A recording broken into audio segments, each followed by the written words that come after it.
طیب Erdogan ہے نا ترکی کا صدر، میں ڈراموں کو جائز نہیں کہتا، لیکن اس نے بھی ڈرامے بنائے. میں نہیں کہتا کہ وہ دیکھنا جائز ہے، لیکن پھر بھی ایک ویژن تو رکھا نا اس نے ذہن میں کہ خلافت عثمانیہ کا صحیح تصور دکھانا ہے. السلام علیکم دوستو، کیسے ہیں؟ امید کرتا ہوں کہ آپ سب خیریت سے ہوں گے. دوستو، میرے پاس ایک سوال آیا ہے کہ ارطغرل غازی ڈرامہ سیریز دیکھنا کیسا ہے، جائز ہے یا حرام؟ دوستو، اس کا جواب جاننے سے پہلے آپ سب سے دل سے گزارش کرتا ہوں کہ ویڈیو کو آخر تک ضرور دیکھیے. انشاءاللہ آپ کو آپ کے سوال کا جواب مل جائے گا. دوستو، اس کا جواب جاننے سے پہلے اس ڈرامے کا پس منظر جاننا بہت ضروری ہے. یہ ڈرامہ ترکی کے اندر رجب طیب اردوغان کے نگرانی میں بنایا گیا. رجب طیب اردوغان یہ ترکی کا عظیم لیڈر ہے جس نے اسلام کے پرچم کو ہر پلیٹ فارم پر اونچا رکھنے کی کوششیں کی ہے، اس لیے بھی اس کی اہمیت اور زیادہ بڑھ جاتی ہے. اس میں کوئی شک نہیں کہ اس ڈرامے کے اندر خلافت عثمانیہ کے کارکردگی کو اجاگر کیا جا رہا ہے. مسلمانوں کو ان کی تاریخ بتائی جا رہی ہے، ان کے اندر کے مایوسی کو ختم کر کے ان کے اندر جذبہ شوق پیدا کیا جا رہا ہے. یہ سب چیزیں ہونا چاہیے، اس میں کوئی ممانعت نہیں ہے. اور اس ڈرامے نے اتنی مقبولیت حاصل کی ہے، اتنا مشہور ہوا ہے کہ اب تک جتنے بھی ڈرامہ سیریز بنایا گیا ہے سب کی ریکارڈ کو توڑ کر آگے نکل چکا ہے.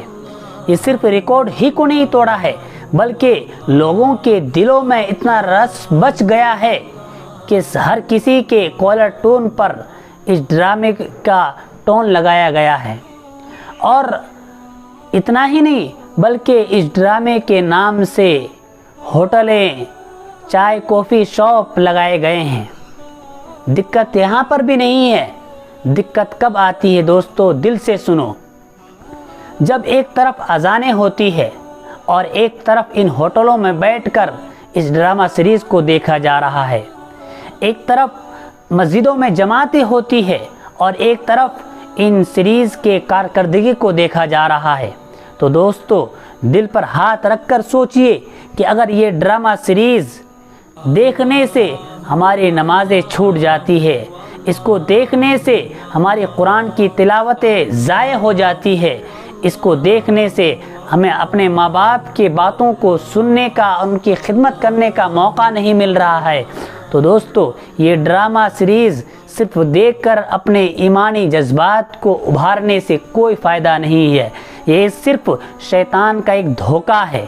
دوستو، اگر ان سب کے ساتھ میں اپنے نمازوں کی پابندی کے ساتھ، قرآن کی تلاوت کے ساتھ اور اپنے دن بھر کی تمام ضروریات کے ساتھ اس ڈرامہ سیریز کو دیکھ رہے ہیں صرف مسلمانوں کی تاریخ کو جاننے کے لیے، اپنی جذبات ایمانی کو ابھارنے کے لیے، تو پھر آپ کے لیے یہ دیکھنا فائدہ مند ہو سکتا ہے، ورنہ صرف وقت کے ضائع کرنے سے، بیکار کرنے سے کوئی فائدہ نہیں ہے. تو دوستو، امید کرتا ہوں کہ آپ کو آپ کے سوال کا جواب خود بخود مل گیا ہوگا. تو اپنے دوستوں کو، اپنے بھائیوں تک بھی شیئر کریں، اس لیے کہ ان کو بھی پتہ لگے کہ اس ڈرامے سے کیا چیزیں لینا چاہیے اور کیا چیزیں ہمیں ان سے پرہیز کرنا چاہیے. تو دوستو، آج کی ویڈیو یہیں پر ختم کرتا ہوں. ویڈیو پر ایک لائک ضرور کیجیے گا. جزاکم اللہ خیراً و احسن الجزا.